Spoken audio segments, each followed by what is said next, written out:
Today we're going to look at how to cut a pinion, or if you prefer, it could also be called a spur gear or a straight tooth gear. Now, before we even consider looking at how to cut a straight tooth gear, we're going to have to look at one of these indexing heads or dividing heads. Since we're cutting a gear, we're going to want to rotate the part very accurately for each tooth, and this apparatus will permit us to do just that. So let's take a closer look at it. So, the three main components of this apparatus are the footstock. The footstock is used to support. It's a bit like the tailstock on a lathe, but with one big difference, and that is that this center is a dead center. It's not made to rotate. It's just there to support, and you can't mount in this machine a drill chuck or other apparatus. It's really not for that. It's just to support a part between centers. It's bolted to the table and has to be adjusted to line up with the dividing head. Closer to me we have the center rest, which is used to support a part. Since milling operations, more specifically climb milling operations, have a lot of downward thrust. And we want, when we have a part mounted between centers that is a little bit long, to support it so that it won't flex downwards or vibrate. And closer to me we have the dividing head itself. It's a complex assembly, so let's take a few seconds and look at it in greater detail.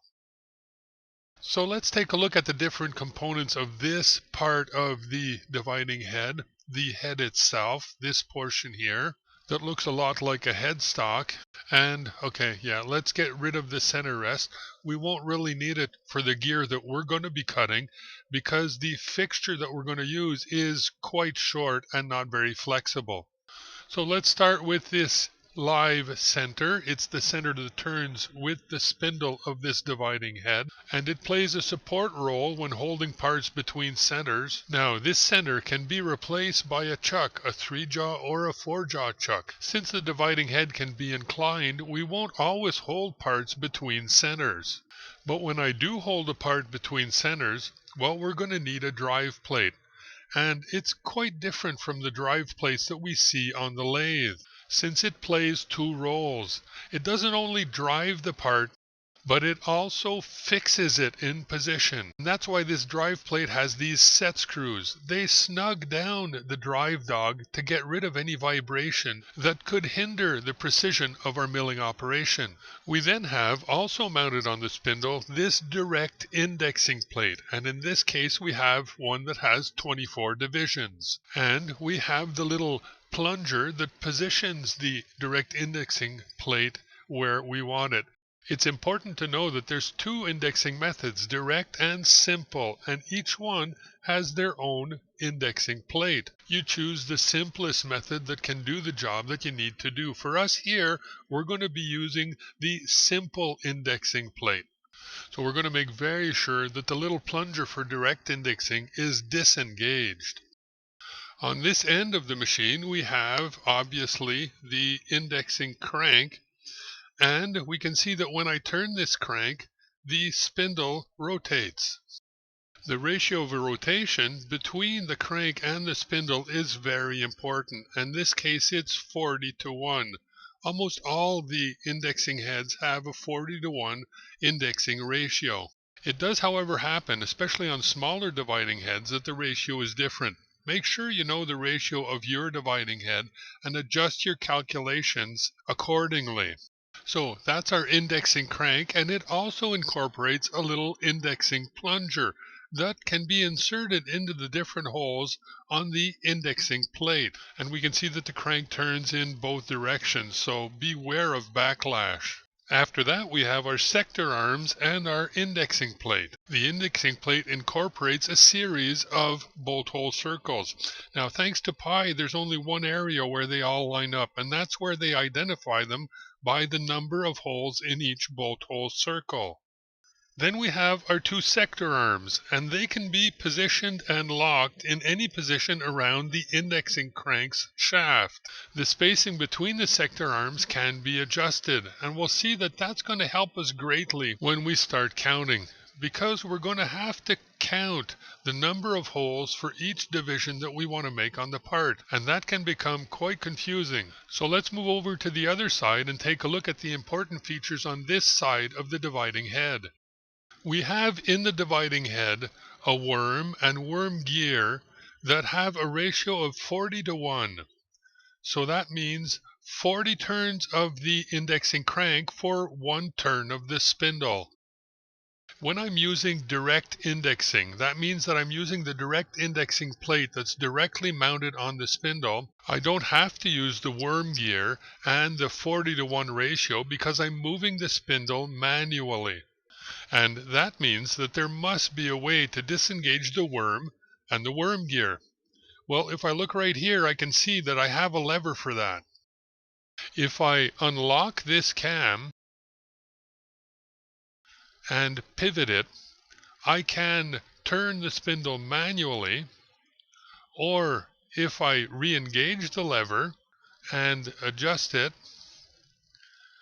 I can use the indexing crank.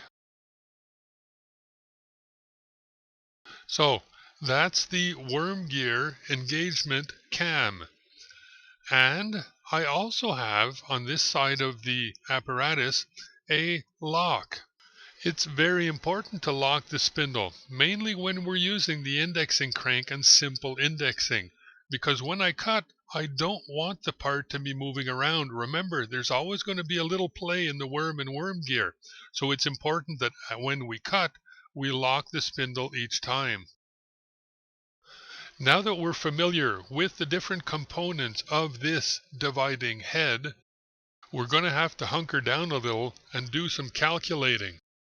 We're going to have to calculate the movements of the dividing head required for each tooth, and we're also going to have to calculate all the dimensions of the gear we want to cut.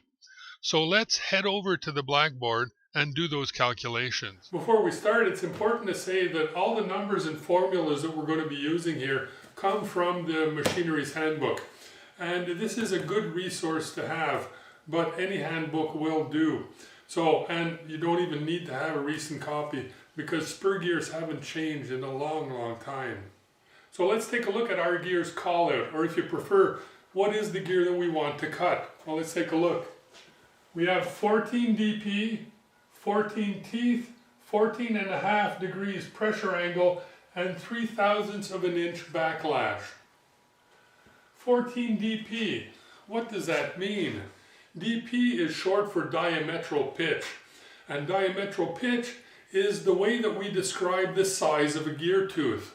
The size of a gear tooth is determined by its height from root to crest and its thickness. At about its midpoint in height, it's important to say that for two gears to be able to mesh together, they have to have the same dp, or diametral pitch.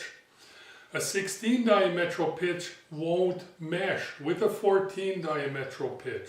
But there's another crucial thing that you need to know, and that's that even though all the gear teeth of a same dp, so in this case all the 14 dp gear teeth have the same height and thickness, but depending on the number of teeth on the gear that you're cutting, well, the teeth will have a much larger or a much straighter curved side surface. In other words, a 14 diametral pitch gear that has, as in our case, 14 teeth, will have flanks that are very curved. Whereas a 14 diametral pitch gear that has, let's say, 60 teeth, well, the sides of those teeth will be much straighter, even though they have the same thickness and height, because they're all 14 diametral pitch gear teeth. And that's why we have different gear cutters for the same diametral pitch. In our case here, we're cutting 14 teeth, so we're going to require a number 7 14 dp gear cutter. And that number 7 gear cutter for 14 dp is going to give us the curve on the side of the teeth that we need. Let's get back to our call out and look at the next one, which is our 14 teeth. Nothing more needs to be said here. The gear that we want to produce has 14 teeth. That's it. The next one, however, 14.5 degrees pressure angle, well, that needs some explanation. Pressure angle has to do with radial thrust, and that means that when two gears are working together, the driving gear wants to push the driven gear away radially or distance itself from it. Now the shafts that they're on stops that movement, but that can still be a considerable force. If you want gears to be high torque and low RPM gears, well, you're going to be using a very low pressure angle, and that means that there'll be very little thrust axially between the two gears. If, however, you're looking for something that's going to be running at high RPM with low torque, well, those gears are going to have a very high pressure angle. They may want to push away one for the other, but there's almost no torque. The problem with high RPM gears is friction, so that high pressure angle will reduce the amount of friction between the gears. For now, let's move on to our final number in the callout, and that's backlash. And we want here 0.03 of an inch of backlash. Why do we want backlash? You want backlash because the numbers that we're going to calculate here are maximums. And that means that these numbers represent the biggest that the gear can be. Gears don't work like threads. When we were looking at the threading, we found that we had a maximum pitch diameter and a minimum pitch diameter, and that we could calculate a tolerance for our measurement over the wires based on those max and min numbers. Because of their curved sides, gears don't work that way. The numbers that they give are the largest the gear can be. The amount of play that we're going to have between one gear and another will depend on how much backlash your client wants. Does he want a loose running gear or does he want a tight gear? One thing's for sure, if you don't include backlash into your gear calculations, you're going to have gears that are so tight that they almost won't be functional. So let's look at our different calculations. First off, 14 dp is an important number, and you'll see that it comes back in a lot of the formulas. The P variable right here, well, that's the diametral pitch. They're represented by P in the machinery's handbook, so that's why I'm using it here. The N that you see here, well, that's the number of teeth. So let's take a look. Our outside diameter, because there's really three things that you need to know to cut a gear, and that is the outside diameter of your blank part, the part that you're going to start with. Next, you're going to want the hole depth, or the height, the total height of one gear tooth. And you're also going to want to know your measurement over the wires, including your backlash allowance. Once you have those three numbers, well, you can cut a gear, as long as you know the number of teeth that you want and that you have the proper numbered cutter. So let's get back to our numbers. Outside diameter of my gear blank. The formula is N plus 2 over P. Number of teeth plus 2. 2 is a constant. It's always going to be 2 for spur gears like this. So N plus 2 divided by P. P is my diametral pitch, and in this case it's 14. So 14 teeth plus 2 divided by 14 equals an outside diameter of 1.1428 inches. Or if you prefer, 1 inch, 142 thousandths, and 8 ten-thousandths of an inch. Now remember, we're calculating maximums. So this is the largest, absolutely largest blank that you can use. In reality, you're going to want a little smaller than that, and you can easily shave 3, 4, 5 thousandths off of that diameter, and it will still function properly. Just remember that if you touch off your part with your tool to set your height, and that your outside diameter is 5 thousandths too small, well, you're going to have to compensate your depth accordingly. The next number here is the hole depth, or the height of one tooth. And hole depth, the formula is 2.2 inches divided by P, which is our diametral pitch, plus 2 thousandths of an inch. and that's a minimum. And that equals 0.159 thousandths of an inch. Now let's explain. 2.2 is a constant. P is our diametral pitch of 14. And what's this 2 thousandths of an inch? Remember, this is a depth cut, how deep we're going to go with the cutter. If we cut just the 2.2 over P and stop there, those gears will be too tight to function. So the Machinery's Handbook recommends a minimum of 2 thousandths of an inch deeper cut to get just a very, very slight, a few 10,000ths of an inch of play between those teeth, and produce a gear that's functional, that doesn't bind up. So that's a minimum. It could be a little more than that depending on how loose you want. And we'll see that that is how we're going to adjust our backlash. So 159 thousandths of an inch, that's the depth of cut that we want. But be careful, I am not going to rely on that number specifically to get my final gear tooth depth. What I'm going to do is use my measurement over the wires. So why do I want to calculate this?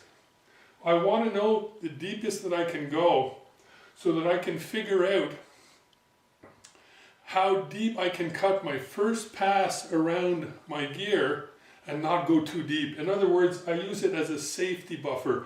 I'm really going to do my first pass somewhere around 130, 135 thousandths of an inch deep. Then I'll measure over the wires, and then I'll do my second pass once I know where I'm going. I've been saying from the start that we're going to measure over the wires. Now, if we're going to measure over the wires, and we need two, we're going to have to find out what diameter of wires we need. And the formula for that is right here. 1.728 divided by P, which is our diametral pitch. So 1.728 divided by 14 will give us a wire measurement of 123 thousandths of an inch, or just a couple of thousandths shy of 1/8 of an inch. Now that we know the wire diameter, let's take a look at the measurement over the wires. And that's right here. And our Machinery's Handbook again gives us a chart that gives us a diameter over the wire, or a measurement over the wires, for a 14-tooth gear that has a diametral pitch of 1. So that would be a huge tooth. And that diameter, or constant, it depends how you want to call it, would be 16.3746 inches. Now, our gear doesn't have a diametral pitch of 1. It has a diametral pitch of 14. So all I have to do is divide the diameter that they gave me for a 1 diametral pitch by the diametral pitch of the gear that I want to produce. In this case, it's 14 dp. So this 16.3746 divided by 14 will give us a measurement over the wires for our gear of 1.1696, or 1 inch, 169 thou and 6/10 thousandths of an inch. But remember, what we've just calculated is a maximum. So that's the measurement over the wires for the largest possible gear. We want 3 thousandths of an inch backlash. And our handbook also gives us a chart that indicates to us how many thousandths of an inch less of measurement over the wires I need for each thousandth of an inch backlash that I want. So I want 3 thousandths of an inch backlash, or looseness between the gear teeth. So I'm going to do 1.169 inches, and that's what I have here. I forgot about the 6/10 thousandths, it's really not that important, minus 3 times. Why 3? Because I want 3 thousandths of an inch of backlash. So 3 times 2.5 thousandths of an inch. And that will give me a corrected for over the wires measurement of 1.162 thousandths of an inch, or 1 inch, 162 thousandths. So those are the numbers that I want my gear to be. But there's something else that I have to calculate if I want to cut that gear. And that's the movement of my indexing crank to get the proper spacing between my gear teeth. So let's erase this and get those new numbers on the board. Now, As we know, our gear is going to have 14 teeth. And the ratio of my indexing head is 40:1. So the formula for figuring out the movement of the indexing crank is 40 over n, or 40 over the number of teeth in my gear. So in this case, it's 40 over 14. But be very careful. You do not want to put that into your calculator and come out with a decimal number. This is one case where using fractions is by far the better choice. And if you don't believe me, try and figure this one out and make the indexing head work with a decimal number. It's just not going to work. Believe me, don't go that way. Use fractions. So let's take a look. So as I said, 40 over 14. Well, let's simplify this fraction. That becomes 2 12/14.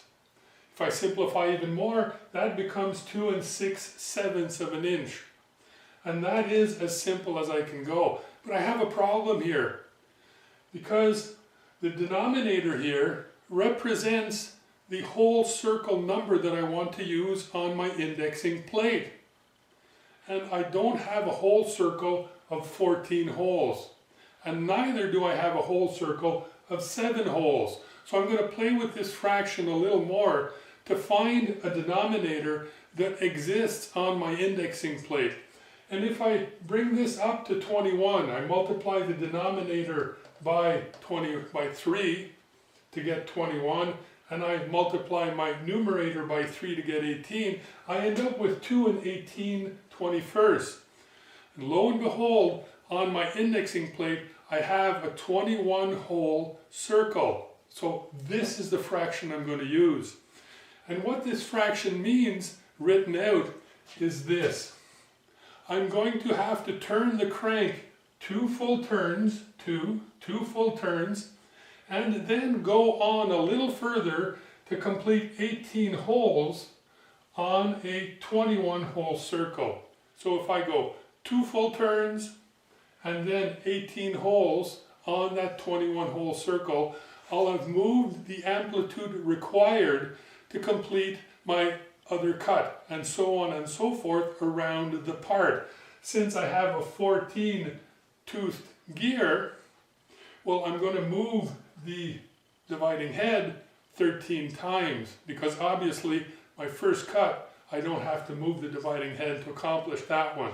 So there, we have our numbers. So let's get back to the mill and start cutting. So I have my blank part, and I turned my outside diameter very precisely to the diameter we calculated, rough drilled, and then I reamed it because I want a hole that has a diameter that's very precise. Everything here needs to be concentric. We're going to install this accurate blank on a in-house made milling fixture, and that'll permit us to hold it between centers. So let's install our part.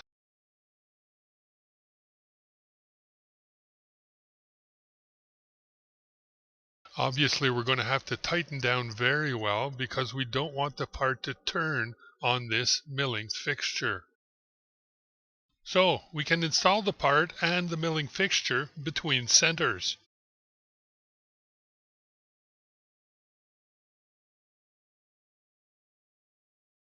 Tighten down, but don't kill it, and lock the footstock spindle. And we can see that we have some play here. Play that we're going to get rid of by snugging up this set screw up against the tenon of the dog that drives the milling fixture. So to get everything snug, we tighten down as much as possible using just our fingers.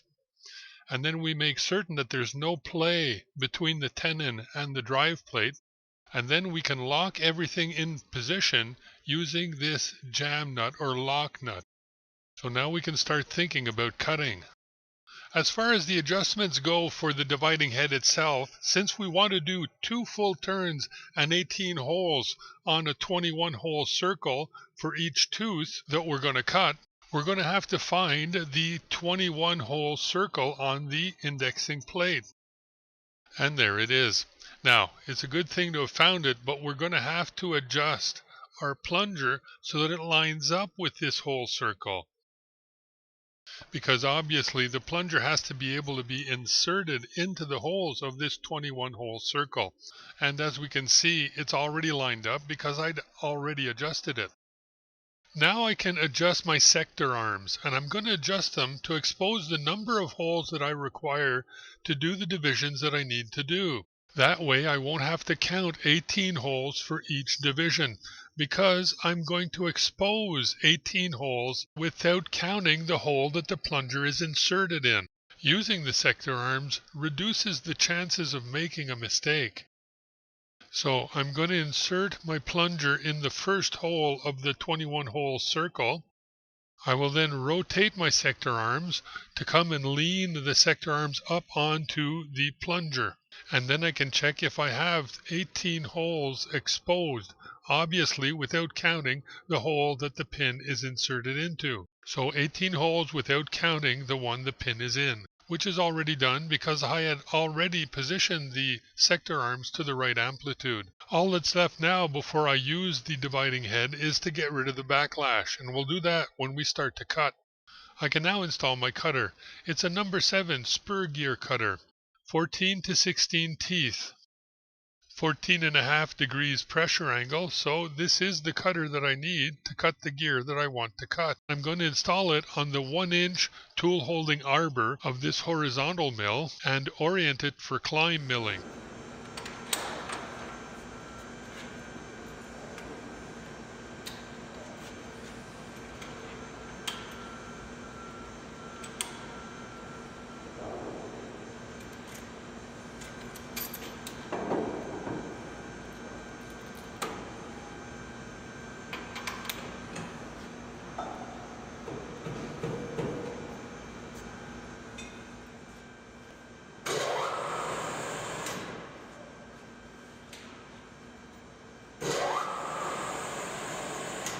And now, using a precision square, I'm going to position my tool on the center of the blank. And for that, I'm going to project the side of my blank part vertically using the square. So with the square's blade touching the side of the part and the side of the tool, I'm going to set my readout to 0. Then I'm going to perform the same operation on the other side and divide that number by 2. I'll then move the tool towards the center of the part till I get to that calculated number, and I'll be on center.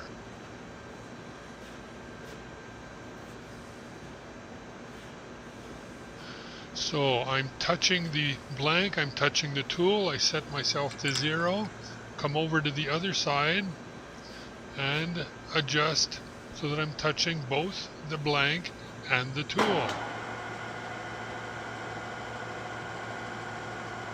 810 thousandths of an inch, so I'll come back to 405 thousandths of an inch and I'll be on center. Once there, I'll reset my readout to 0.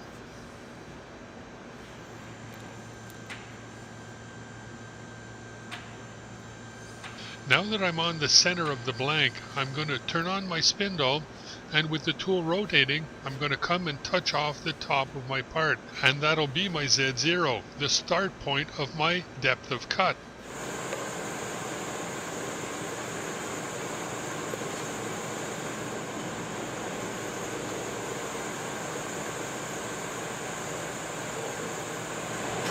I've just barely touched the top of my part. I'm going to set my Z axis to 0 here, and then I'm going to back the tool off in the X axis, and that way I'm clear to set the depth for my first cut.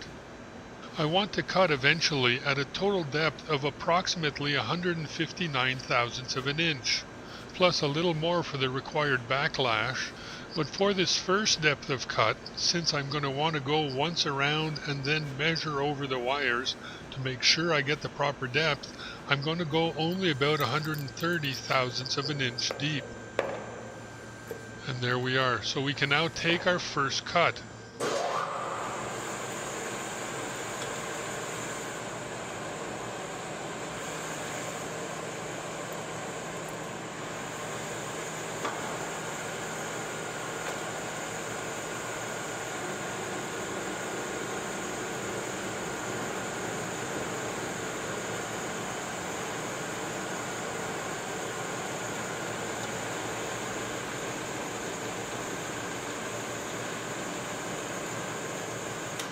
I'm now ready for our first indexing of the part, and that'll position it for the second cut.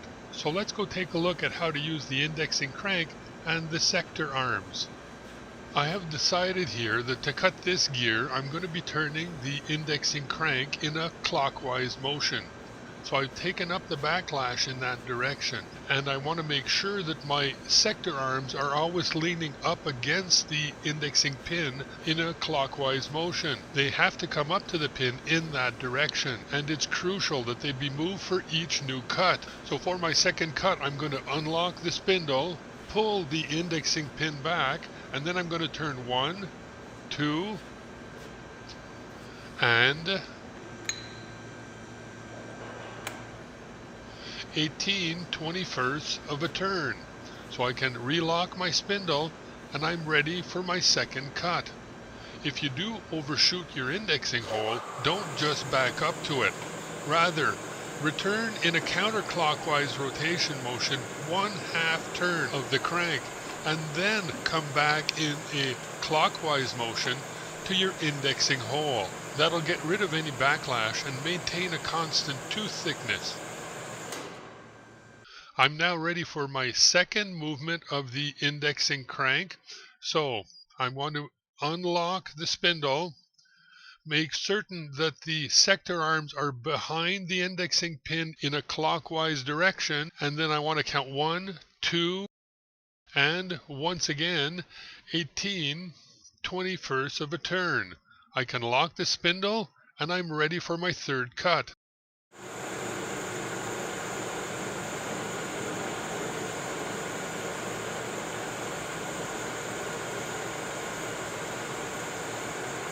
Once I've cut all the teeth and have returned to my original indexing position, I can pull the part from the indexing head and take my first over-the-wires measurement. We're going to need an appropriate measuring tool for our over-the-wires measurement, and in this case we're going to use a 1 to 2 inch standard micrometer. We're also going to need some wires, and I'm going to be using the shank of these 1/8 diameter drills, the shanks being a couple of thousandths of an inch smaller than the business end of the drill. They'll do just fine since they measure 123 thousandths of an inch, and that's what I need. So I can take my measurement by positioning my two wires in opposing grooves, since we have an even number of teeth on this gear, and then measuring over those two wires. Be careful, it has to be accurate.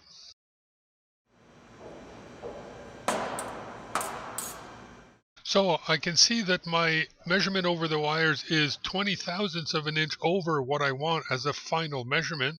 So I will reinstall my part on the machine and take a cut that's half the difference in depth. So since my over the wires measurement was 20 thousandths over what I wanted, I'm going to take a 10 thousandths of an inch depth of cut.